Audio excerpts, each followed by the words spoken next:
Tonight on Huckabee, Republicans attacking members of their own party. Don't focus on the people in office, focus on those who you'd like to replace. Wisconsin Governor Scott Walker with his solutions to the GOP infighting. And the war in Iraq is over. Al-Qaeda has been decimated. But now Al-Qaeda flags are flying in Fallujah. Soldiers who fought and lost brothers in Iraq tell us how they feel to see the Iraqi cities back in the hands of extremists. Plus, he says if good guys have guns, the bad guys will stay away. Detroit Police Chief James Craig, tonight.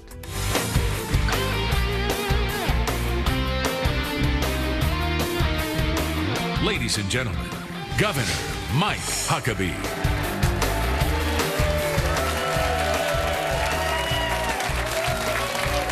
Thank you. Great audience here in New York, and we're so glad to have you. Welcome to Huckabee from the Fox News studios in New York City. Well, there's one thing standing in the way of Republicans adding to their majority in the House and releasing the Senate from the grasp of Harry Reid and his Democrat foils, and it's other Republicans. It was Jesus who said that a house divided against itself cannot stand. And neither Jesus' statement nor Obamacare have been repealed yet.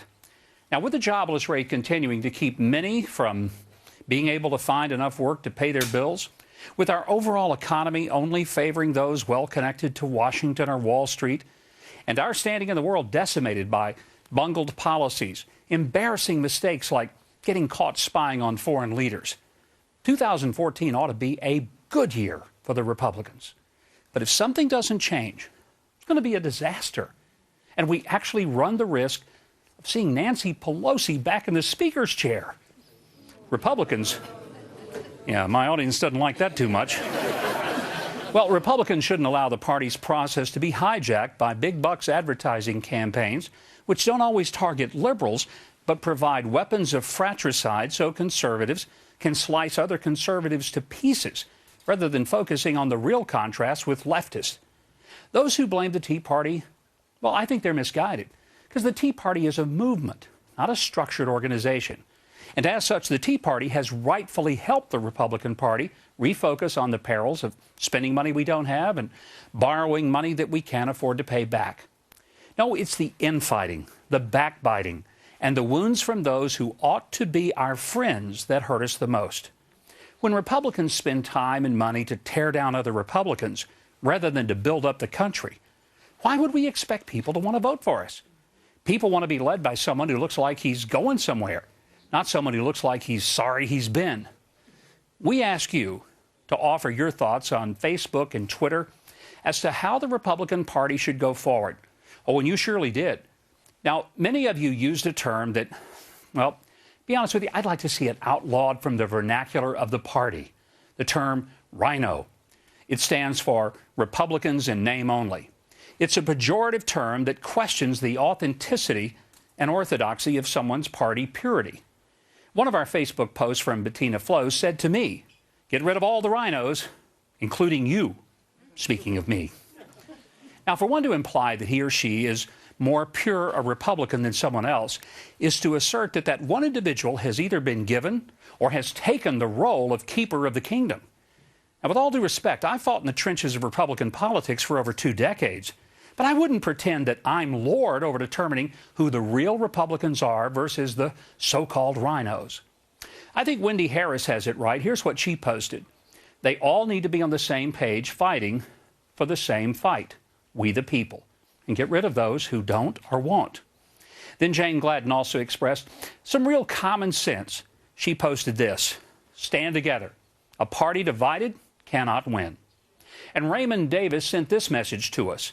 Quit beating on each other through all the ridiculous debates. We need to be the world leader respected by other leaders and really secure our borders and stop rewarding those here illegally. The most important thing, tell the truth and get our own house in order. Also, our thanks to all who sent in comments, but one thing ought to be certain. Someone who agrees with me 90% of the time is not my enemy. If factions within the Republican Party insist on spending time and money to attack other Republicans, I wonder if they want to win elections and save the country or just proudly boast to their party pedigree.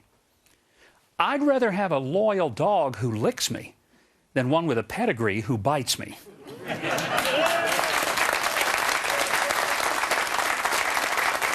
And I'd rather go to battle with someone who isn't perfect than with someone who thinks he is. And that's my view. I'm glad you joined us. And again, a thank you very much for your very many tweets and Facebook posts. Well, my first guest says Republicans ought to stop focusing on taking down other Republicans and concentrate on Democrats they want replaced. Wisconsin Governor Scott Walker joins me now. Governor, great to have you with me, and thanks so much for being a part of the show today. Last Sunday, you alluded to the fact that Republicans have to be very intent on defeating Democrats, not beating up Republicans.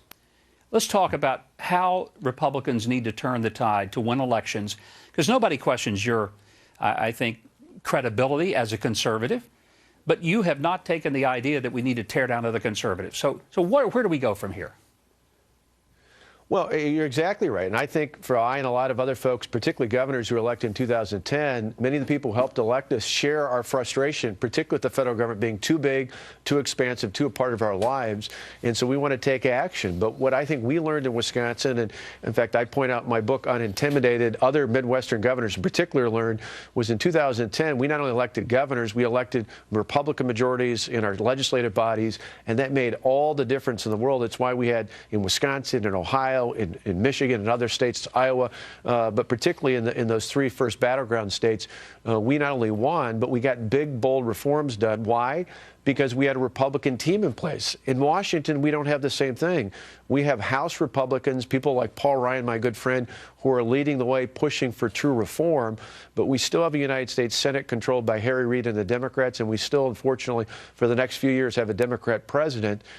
To me, the real focus should be not on fighting Republicans in primaries in the House or in the Senate, but in going to places like your state, Arkansas, and neighboring state, Louisiana, and North Carolina and Alaska, where this year in November, there will be real elections in the United States Senate that will determine the future not only of our party, but of our country. And we need to elect Republicans to those spots. If your state had been divided, Republican versus Republican, would the reforms that you led ever have happened? No, not at all. And I think that's true with what happened in Michigan with right to work. I think it's true what you see in other reforms across the country in states where Republicans now lead state legislative bodies and hold governorships.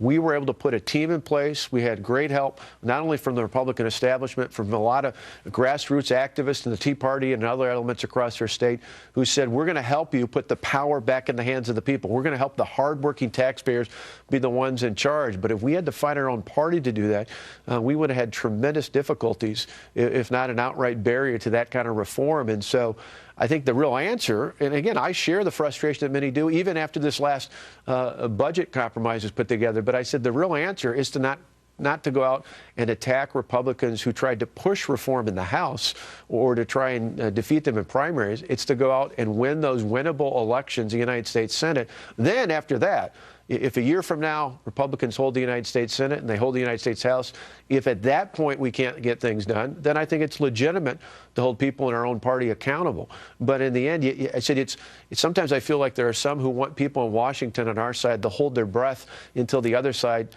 takes on our positions. Well, the reality is sometimes holding your breath too long, all that leads to is passing out. We need to make sure that we don't pass out, that we're there to fight, and we need to make sure that we fight not only now, but that we have a game plan to win in the future. And 2014 is that all-important year. We get the Senate back, and then 2 years later we elect a Republican president. And it's not just about winning elections at that point. It's about truly reforming the federal government, reining in the debt, reining in the deficit problems, more importantly, putting the power back in the hands of the American people. That's something we can do, but we can't do it if we're splintered off in many different directions. Governor Scott Walker, great to have you here. Thanks so much for joining us on this weekend, and take care, and look forward to seeing you soon. Thank you. Good to be with you, Governor. So what's your solution to fix the GOP? Tom Marine writes, quit the infighting. Sit down and talk. Have a realistic game plan. It's a good idea, Tom. We're going to try to do just that when we return. Stay with us.